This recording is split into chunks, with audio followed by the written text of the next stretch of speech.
I'm really glad a lot of you have been able to make it this morning, considering the Smith Street Bridge has been out of commission. I'm not that surprised, to be honest. And I guess none of us should be anymore. So, this is a switch. We're speaking to you, the media, and the public. And we've had a pretty strict media policy for a variety of reasons, and I want to talk about a couple of them, just to get us all on the same page. One of the things is the Welcoming Committee works on a consensus-based agreement policy, which means that as a group, we make decisions together. If we don't agree, we don't move forward. And when we do agree, we do move forward. So it's really hard when you call up or you email and ask a question to one of us, because no one person is the Welcoming Committee. No 8 people are the Welcoming Committee. There are 6 of us here. 4 of us have been released from jail, and 4 of us continue to stay in jail.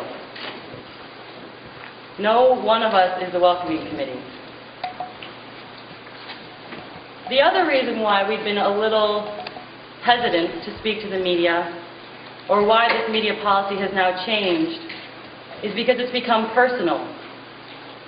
The Welcoming Committee has become a target from Bob Fletcher, Ramsey County Sheriff, and from a lot of other law enforcement agents all the way up the chain. This is an abuse of power, and when the abuse of power becomes this extreme, silence is not acceptable. When 8 people that I know and have been working with for the last year are being charged with conspiracy and acts of terrorism, silence is not acceptable. There are no terrorists on this stage.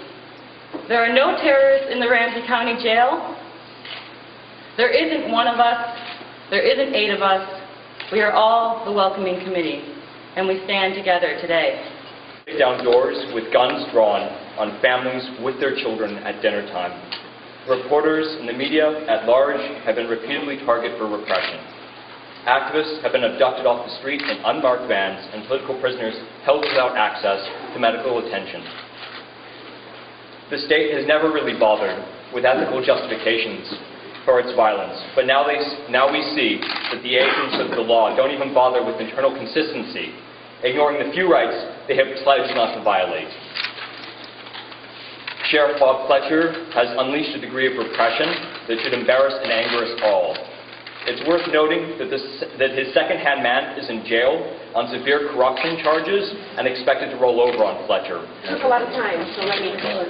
Paid informants have a motivation to lie. I think that's very important to consider. I have not seen personally members of the Welcoming Committee who are my friends and loved ones commit acts of violence. They are some of the most loving people that I have ever been in contact with.